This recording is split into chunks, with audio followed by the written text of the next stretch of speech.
Hi, everyone. Welcome today. This is our engaging Gerontology Talks. I am Zoe Byington, and I am a almost finished graduate student from Georgetown University studying aging and health, which I like to say is gerontology. And I'm here first off with my co-host today, Sherry Snelling. And I am a corporate gerontologist and CEO founder of Caregiving Club. And I am the advisor for Zoe in this internship program and this project that we're doing on engaging Gerontology Talks. Yeah, and we are here today with Charlene Neu, who is also a gerontologist. She's from Stackpole Associates. So, Charlene, you want to give us a little brief overview of yourself? Yeah, hi. So delighted to be here. Thank you, Sherry and Zoe. Glad to see somebody going into the field of aging. This is really great. Um, so, so I am somebody who I kind of come up with many titles. Some people call me a case manager. Some people call me an aging innovator, gerontologist, because my focus is on less traditional case management solutions and really taking a look at who the person is, how they can continue to do the things they love as they age, and finding the supports and services that they need to do that. And really trying to blaze a pathway into approaching aging from a different public policy perspective, as well as a different perspective on what's possible when you hit 50 plus. Yeah, I think that's awesome. It's definitely something we're trying to showcase in our talks, just kind of like you said, different ways, innovative ways to be gerontologists and help our older adults. So, just kind of getting started here, I know you have multiple degrees, but why did you decide to get a degree in gerontology? So that's kind of an interesting story. So my background was working in DC, running national legislative grassroots campaigns, working on the Hill, and working at the Department of Commerce. And after finishing my master's in communication, I decided to go move back to Massachusetts and was really trying to figure out what I was going to do next and how to translate what I did in DC to Boston. Went to work for Tufts, running one of their centers, and then my mom. This is kind of one of those perfect storm years. My mom got diagnosed with dementia, and and my job ended, and so I had the opportunity to go back to school again, and enrolled in a public health program at Tufts Medical School, and also in the aging services program at UMass. And one of the reasons I did this was because I figured from a job perspective, everybody was getting older, so there would always be work. But my wonderful, accomplished, amazing mom was really kind of getting pigeonholed based on the dementia diagnosis, and the systems didn't seem to be matching up with who the person was. And I thought that I could, combine the work that I had done before, my communication background in public policy, with a specific topic area, which was aging. And as both of you know from being gerontologists, there's a million avenues to pursue. And my focus has always been on helping people continue to do the things that they love to do, but putting together adaptive and inclusive plans so that they can continue to do that. Yeah, I think that's really awesome. In this field, as we probably all know, this is something you get into when you have that personal experience. So you with your mom, I myself a caretaker for my grandmother. Mhm. Sherry has been a caregiver as well. So it's really interesting though to hear the backstories behind it, because even though they're similar, there was discrepancies in all of them. Mhm. Kind of going on a little bit to the next part, you've been doing this for a number of years in a variety of ways. So since you've kind of gotten into it, how have you seen the gerontology field change and kind of shape to the way it was? And how has your degree been beneficial towards that? So another good question. So my degree is called the Management of Aging Services / Gerontology degree from UMass Boston. And when I started the program, really the focus was going to work for ASAPs or assisted living, senior housing, or government jobs. And I really wanted to be able to take a look at innovative businesses and kind of put in an entrepreneurial option. And I think that wasn't always there. But a bunch of alums from the program and we put together an alumni group that's really aimed at connecting the dots, right? So many of the folks are council on aging leaders. One of the other folks is she considers herself a social gerontologist. I consider myself somebody who's really focusing on adaptive and inclusive sports and experiences and travel. And so I think that it has come by actually pushing forward and just kind of saying, like, aging doesn't mean that you stop. Aging doesn't just mean healthcare.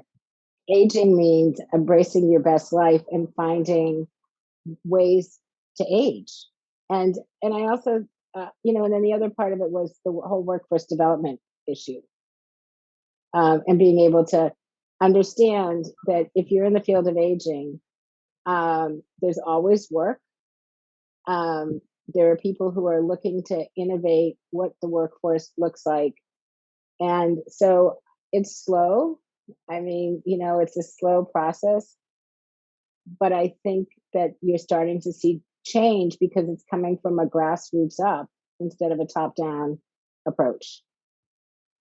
Well, and I think that's what I find like so fascinating too, what you were saying. The Mhm. wonderful thing about gerontology is that we're hoping, and with people like Zoe, to attract younger generations Mhm. into this space and show them all of the different avenues they can take. But it's also a great place to keep working, after Absolutely. 50, Yeah, where we know a absolutely. lot of jobs kind of, you're not as attractive anymore after a certain age. So it's kind of nice to be in this space. Charlene, I was fascinated when I was reading about your background, and you talk about being innovative and really using Mhm. things to adapt so we can still thrive and have quality of life. But you do a lot of work in falls prevention. And, we just recently had that Mhm. tragic news of Ivana Trump having a fatal fall at home, which we know Mhm. happens. I think, what is it, 2 to 3 million older adults wind up in the Mhm. ER every year. What are the things that you're doing in kind of this falls prevention area? So I'm glad you asked that question. I keep saying that, but so I'm also a disability commissioner for the town of Milton, and I think that falls happen any place, right? Yeah. So it's really educating people about what it's like to go up and down the stairs, and and how to carry things if you need to carry them. So it's not it's not going down without using the railings, and holding something in your hand. It's maybe if it's laundry, coming up with one of the laundry baskets that you slide your arm through and you're carrying it down like that. Maybe you need to make more trips up and down the stairs with less things so that your balance is not off kilter. Um, I think it's also making sure some common sense things. If you have slippery stairs, put some stair runners on there, right? That's really important.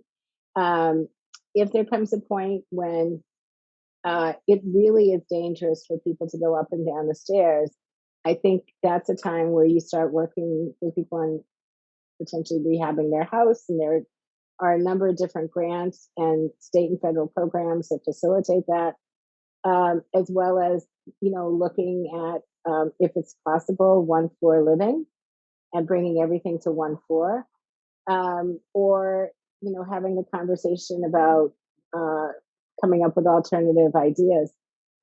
But I also think that falls are not just confined to your house; they occur in the community. So um, we work with the disability community with really trying to make sure we've got ramps going down instead of just the curb cuts, which you've got to step off, um, and that sometimes there's different sizes and you don't expect it. I think uh, um, falling when you're crossing a street because you're carrying too many bags or you're just not paying attention. So I think it's creating awareness and and I think there's a wellness component to that too, with not only creating the awareness, but also creating the mechanisms that facilitate some focus on some PT, balance and mobility training, and better walking skills. And I think, yeah, and I hear you. I think that, again, falling is ageless. We all know we can fall, True. at any point, but really thinking about those things that we do have to change. I've noticed now that I'm in my 50s, there are certain things that, I used to do in my 20s and 30s, I can't necessarily do, and that's okay. I can still do the things. I just have to kind of adapt a little bit. So Hmm. I think all of those things are really great. Something else that really caught my eye when Zoe and I were looking over all the people that we wanted to talk to. What I loved is I want you to tell us about your adaptive golf program. And this is also Uh, personal because my mom and her boyfriend love golf. And so I want to hear a little bit about this, but also I love the fact that this is sports now going into gerontology, right? So yeah. this is the exciting part that Zoe and I really resonated with in doing these things, is all the different ways you can use it. So tell us about that program. So a few years ago, about 5 years ago, I had a very significant hip issue, deteriorating hip. And I was, younger than I am now, but I had always been active. I love golf. And I was really, at that point too stubborn to have a hip replacement. So I was doing every possible treatment, health and wellness, PT, everything. But but golfing was just not possible.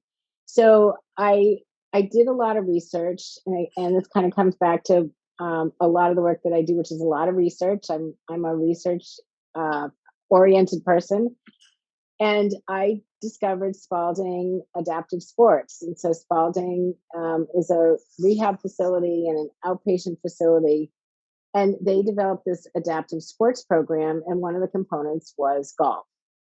And so I learned how to golf with other people who needed who had come off of strokes and who needed some supportive devices, including lifts, standing supports, and we learned how to golf using our upper body more than using the upper body and the lower body. And so it was amazing. And then from there, I did have a hip replacement, life changing event. But really thought that this was not only something that was really important to have now, but is for people who golf as they get older. It's really important to be able to continue to do those things that you love to do. So I learned about a group called Golf for All, which is an adaptive and inclusive golf organization, and have worked with them doing a couple of different things, including fundraising and also raising profile.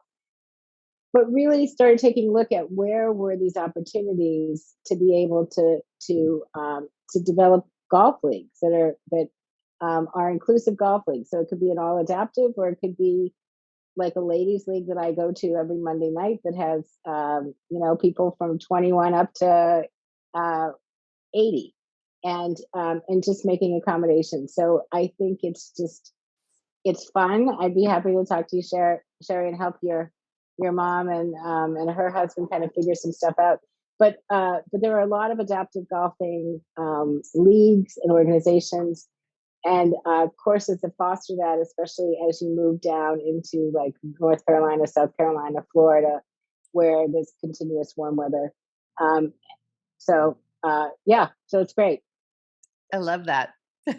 I love that too, especially my identity growing up was being an athlete, and I still try to Uh-huh. stay involved in that. And when I think into the future, right now I'm still able to play lacrosse games, things like that. I'm like, how am I going to adapt this for the future? So seeing the work that you're doing is making me hopeful that I'm like, I can still resonate with my athleticism no matter what age I am at.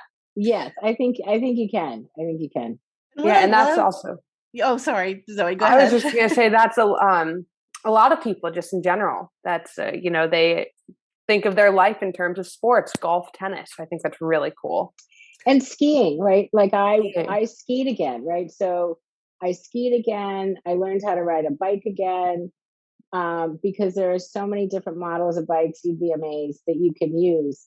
And so some of it is really spreading the word about it, and and educating people about what's out there, and then trying to connect them to groups where they're going to feel embraced and supported, and not every most of us think about riding a two-wheel bike and sitting upright, and that for some people that's just not possible. And so being able to connect them to bikes that you can hand, your recumbent bike, you can hand crank, or you can still use a recumbent bike and pedal, or there's somebody on the back of the bike that's pedaling and you're riding. So it's really making those things, people aware of those things, and getting people to think I can still do that, but I got to use different things.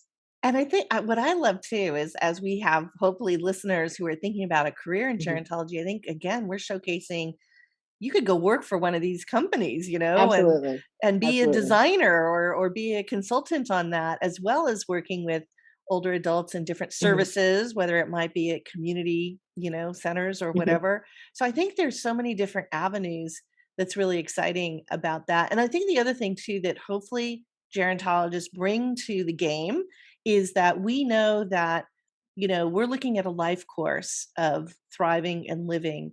And even though you have to, as you said, you have to adapt, you have to change some things later in life, you don't have to abandon it. You don't have Mhm. to give up your joy and give up your dreams. I think it was one of the astronauts, I can't remember now who it was, but when he went up on the Challenger, and he was in his 70s, I think it was John Glenn, and he said, old people have dreams too. So I think that's the great Mhm. message, right? That we never have to stop giving things up. We just have to change it up a little bit, Mhm. adapt it a little bit. Great. It's innovative gerontologists like you, Charlene, It, that are helping That's right. us into the thank You future. inspire I, us, Charlene. Thank you. I've also become an aquatics instructor too, Oh, and I'm doing some adaptive aquatics, which are just great.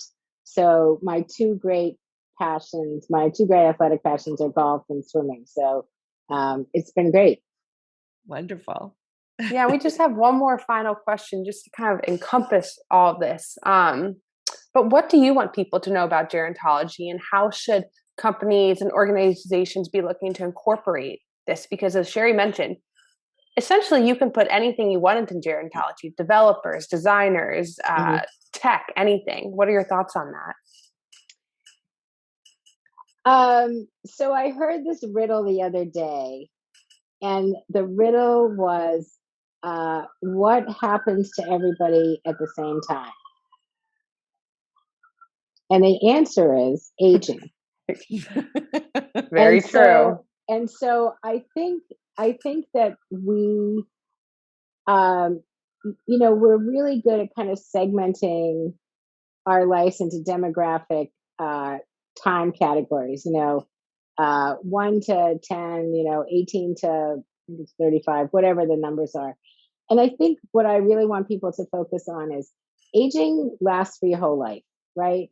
And you are always going to need products and services. You are always going to have dreams and goals that you want to achieve. And there's always a better way to build a better mousetrap that can help you achieve these ideas. And I think that um, many of the tech enabled solutions, many of some of the products that are coming out, many of the travel opportunities, um, really don't need to differentiate from a marketing perspective. They need to differentiate from what do people need to be successful. And I think that companies really need to be able to see people who are 50 plus as valued consumers that have a wide range of things that they want to buy and purchase and subscribe to, and that and that there's a everybody's got a different interest. So to categorize somebody who's 60 as being old and only wanting to and starting to talk about caregiving is wrong. And many of what we have for advances in different different things like earbuds, right? So earbuds are now, I know Bose and some other companies are working on hearing aids, right? So they've taken that technology, they've done stuff like that. When you look at graphic design, where different font designs and understanding the colors and how you do that, it's made things better for everybody who may have some vision issues. So I want people to start thinking of aging not as a problem to be solved, but as a part of your life to embrace and be able to be viewed not just as an elderly person, but as a person who just happens to be a different, an age, and that, but really wants to embrace what they can do. So I think that's I think really the message. And the other part of that I think is it's really talking about do the public policy programs that are out there and insurance coverage, do they meet the needs of a changing of changing aging? Because 60 years ago when Medicare was created, and people were retiring at 65, the lifespan was shorter, right? That's not, it's different now. And so, is that working? People, housing prices are astronomical. And so if you don't have a house, or you don't have a lot of equity in it, or you need to move, how do you find housing that's affordable? And so, matching up those programs. And then I think, the long-term insurance model where, we're so used to being insurance consumers, right? Whether it's health insurance or car insurance, we always think insurance is going to take care of everything. And in fact, as it relates to care, that's not true. So to wrap up, what I would say is I really want gerontologists to really be something that people want to go into because they want to make a difference, because they want to improve things both for the generation that's over 60 right now, but for you, Zoe, who at some point in your life you're going to be 60. And I think I got into this because I wanted to see a better life for my mom, but a better life for me. And I think there's a lot more work to be done so that there's a better life for me, but also a better life for you and for your kids, and so on and so forth. So that's really what I think gerontology is one of the best degrees you can ever get. And I think that, as long as we're focusing on innovation and moving forward, I think you can't do anything better but be a gerontologist. And that is so well said, Charlene. Thank you so much for that kind of uplifting message. I think the one thing that always strikes me ever since I've, got my degree in gerontology is that we focus so much on aging being about health, and we don't think about the social, the psychological, and that's what gerontologists do, right? We bring the biology, the psychology, and the sociology all together to look at the person holistically. And I think that's the message we want people to know about. We're looking at lifestyle and life course. And so thank you for that wonderful message. Thank Zoe, you. I'm going to have you wrap it up with any final thoughts or... Someone who's going into gerontology and is a future gerontologist, I think the way you described it makes things really exciting because everyone's looking for the new things. That innovation is just super important, and hopefully going to attract a lot of other people into this because it's really great. But thank you so much for your time, Charlene, today. It's been really great talking to you, and keep up the amazing work you're doing. It's really cool. Yes. Thank you. And Charlene, again, thank you too. For me, it's been wonderful, connecting with you. And we'll have links to your LinkedIn and whatever links that you want when we post this video chat. So thanks again for your Sounds time. great. All right. Thank you both. Thanks for Thanks, your time. Charlene. Bye-bye. Thanks, Zoe. Bye-bye.